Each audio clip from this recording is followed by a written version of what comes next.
Whatever happened to Don and Bob's? The rise and fall of a local icon. For nearly half a century, Don and Bob's wasn't just a restaurant.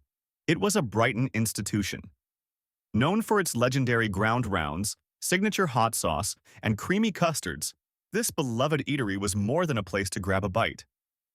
It was a community hub, a tradition, and a part of growing up in the area. But today, the original Don and Bob's on Monroe Avenue is gone. So what happened? Let's take a look at the history of this once thriving restaurant, its impact on the community, and how it all came to an end.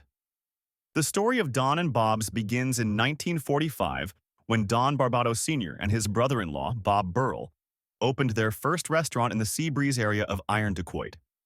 It quickly gained popularity, and just 9 years later, in 1954, they opened a second, larger location at 2075 Monroe Avenue in Brighton.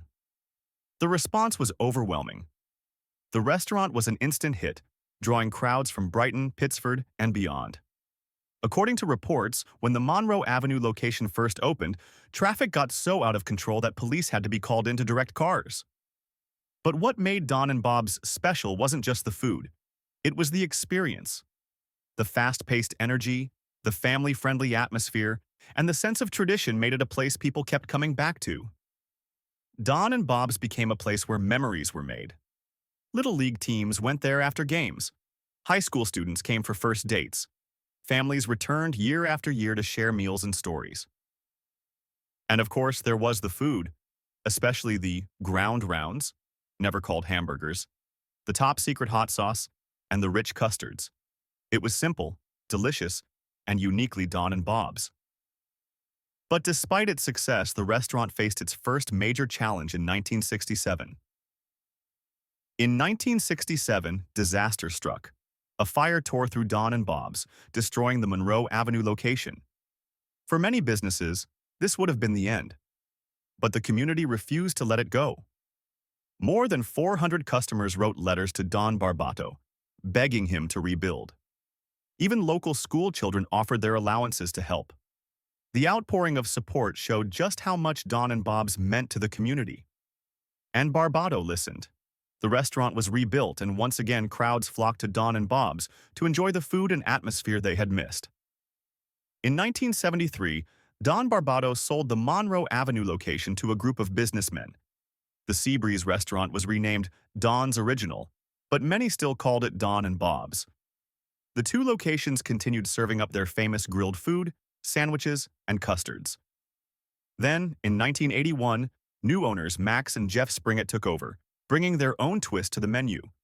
They expanded it to include chicken wings, baby back ribs, vegetarian options, and even themed buffets featuring Mexican, Jewish, and Italian cuisine.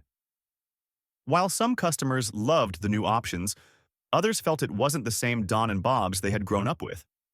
The change in ownership marked the beginning of a shift that would eventually lead to the restaurant's decline. By 1988, the Springetts sold the restaurant to Richard Fox, who owned multiple Wendy's locations. He claimed he had no intention of changing it, but change came nonetheless.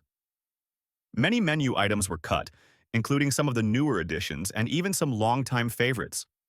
Some customers welcomed the return to a simpler menu, while others felt the restaurant was losing its identity. One thing was clear: Don and Bob's wasn't quite the same anymore. In the 1990s, another shift occurred. The Barbato family sold Don's Original in Seabreeze to Terry Klee, who had worked at Don and Bob's as a teenager. Klee later opened another Don's Original just half a mile from the Monroe Avenue Don and Bob's. Then, in 2001, Don and Bob's closed its doors for good. The building was demolished and replaced by a Canandaigua National Bank and Trust branch. A decades-old institution was now just a memory. Brighton supervisor Sandra Frankel summed it up best, saying, "It's always sad when an icon of the community, a decades-old institution, closes." Though Don and Bob's is gone, its legacy lives on. For those who grew up in Brighton, the memories of stopping by for a ground round, enjoying custard on a summer evening, or simply hanging out with friends remain priceless. Don's Original still exists in Seabreeze and Penfield, carrying on some of the traditions that made Don and Bob's so special. But for those who remember the Monroe Avenue location, nothing will ever quite replace the original. Did you ever eat at Don and Bob's? What are your favorite memories? Let us know in the comments. And if you enjoyed this look back at a piece of Brighton history, don't forget to like, subscribe, and hit the bell icon for more nostalgic stories. Thanks for watching.